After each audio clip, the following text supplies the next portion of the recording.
Hey, it's Dani from projectmanaverse.com, and in this video you're going to learn 3 powerful techniques for gathering your project requirements so you can be crystal clear on what your customer needs and wants, and you can avoid wasting thousands or millions of pounds building something that doesn't meet their expectations. So let's jump in. First of all, what are project requirements? Project requirements are a big building block of a project in the traditional sense.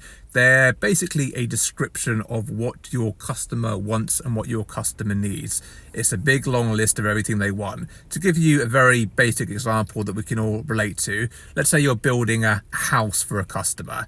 Their high level requirements might be, I want you to build me a house that needs to have enough rooms to accommodate all my family members so they have their own bedroom. I want a study as well, a lounge, a dining room. I want enough garden space for the kids to be able to play around. And I want lots of storage room in the attic so I can put my junk and my boxes in there.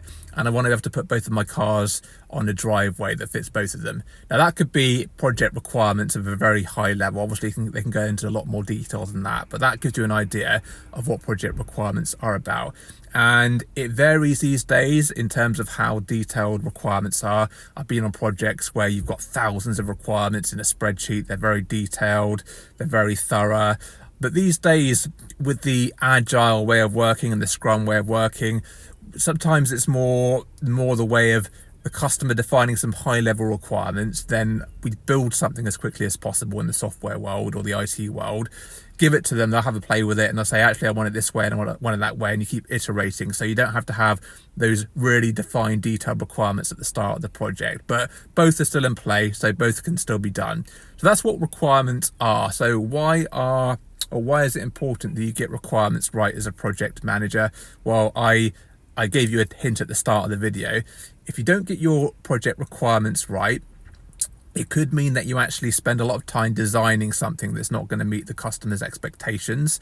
And if you're lucky, you'll show the customers the design and they'll say, oh, actually, that's not quite what I want. And they'll spot it at that point. But often you can't really see what the end result is going to be like just from the design document. It needs to be real. You need to actually build something and let them play with it before they can say, actually, this is not what I really wanted or expected. So it could be you actually build the thing, spend a lot of money on it, a lot of time on it, and you find out only in the testing phase that it's not going to be what the customer wants, and you waste a lot of money or a lot of time. That's never good for a project if you want to finish on time to budget. So if you get the requirements right, it's right at the start, it all starts with the requirements. Get those right, really understand them, and then you're going to save yourself a lot of time and money on the project and a lot of aggro and a lot of stress as a project manager. So let me go into the 3 pro tips for gathering requirements. Number 1 is try not to solutionize when you gather requirements. Try not to solutionize. What do I mean by solutionize? It means that you don't want to jump into the actual solution straight away in the requirements phase. You want to start with the requirement. I'll give you an example. Let's go back to the building a house requirement. One of those requirements a customer could have is to have underfloor heating in the kitchen. That sounds like a straightforward requirement. The customer wants underfloor heating. But is that a requirement or is that actually a solution? I think the actual requirement is that the customer wants to have their feet warm when they're walking in the kitchen. That's what they actually want. And the underfloor heating is just a solution to achieve that. But there might be other solutions that are cheaper or better that the customer might want to have instead. So you want to challenge the customer a little bit when you're gathering requirements to say, right, why do you want that requirement? What's the why behind it? Because if you understand the why, that will pretty much tell you if it's a real requirement or they're just jumping to a solution. Sometimes requirements are, in a sense, specifications. Sometimes the customer will just want underfloor heating. They don't want it any other way, and that's fine. If that's a requirement, that's a requirement. But you want to do that little test to make sure that you're not jumping straight to a solution, and because that way there could be other solutions that are better, that are cheaper, that are going to be more impressive to the customer and delight them a bit more, as we say. So just make sure you're just not jumping straight to solutions, but you're actually getting basic requirements first of all. You're testing each one by saying, why do you want that? And that will reveal, is it a requirement or is it just like a need or a want or a solution? Okay, that's number one. Number two is be specific as possible when gathering requirements, because if you're not specific, then you can build the wrong thing. You can design the wrong thing and you can build the wrong thing.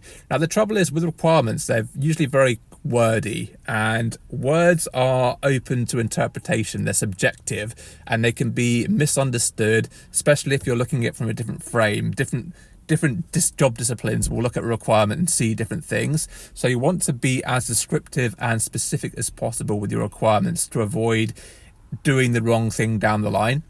How do you do that? Well, one way is to just do a bit of a review of the requirements and a sense check. So once you've got your requirement written, make sure you're sharing it with different stakeholders, getting their perspective and getting their view on what it actually means. So show them requirement, say, right, what does that requirement mean to you? And get them to translate their thought process in terms of what it actually means. Another way is getting a very good experienced business analyst to do your requirements, which you should be doing. But if you can get a really, really good BA, this is a BA's bread and butter. So they should be really good at writing requirements, and they've done it all and they've seen it all. So if you can get a good experienced BA, that will help you. Another way is to use numbers if you can, because as I say, language words are open to interpretation. They can be misunderstood, but numbers are universal as long as you get the metrics and the units right across different countries. But you can't get that wrong because numbers are very specific. They're exact. So if you can get numbers in there, like for example, the number of fields in a table, the number of columns in a table, the number of drop downs in a box, the number of pages on a website, whatever, just be very specific, and then you can't really get that wrong. It's very clear, very precise. So that's number two, be as specific as possible when you're gathering the requirements.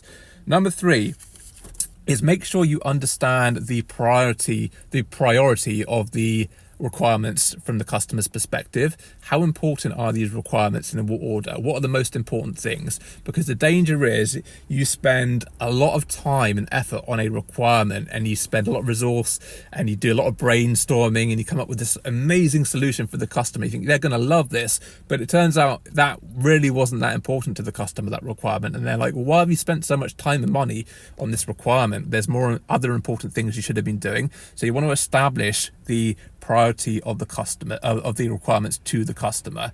Now, one nice little trick to do that is use the Moscow approach. The Moscow approach is an acronym, and it's MOSOW, and you ignore the O's, but the M is for must have requirements. So these are the most important critical requirements to the customer. They've got to have this no matter what.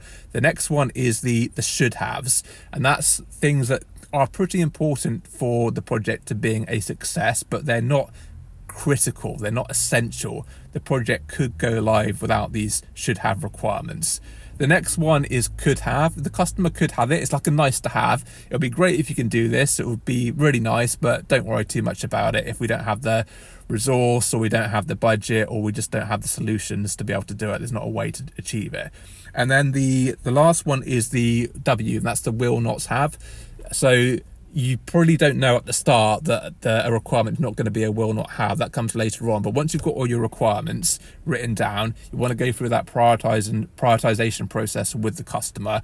And at the end of the day, you might, once you've done that challenging, you might find out that some of those they just won't have. We don't want them anymore. You keep them in the log so it shows that you've considered them and you've done your due diligence to check with the customer they really want it. But keep them on there, but get them out of scope now. They will not have. So that's your Moscow approach. Okay, those are the three powerful techniques, and they come from years of experience. So I implore you to start using them straight away, because it will save you money and time just doing these three things, and they're very simple to do. Okay, please give the video a thumbs up if you enjoyed it, and until the next time, please take care.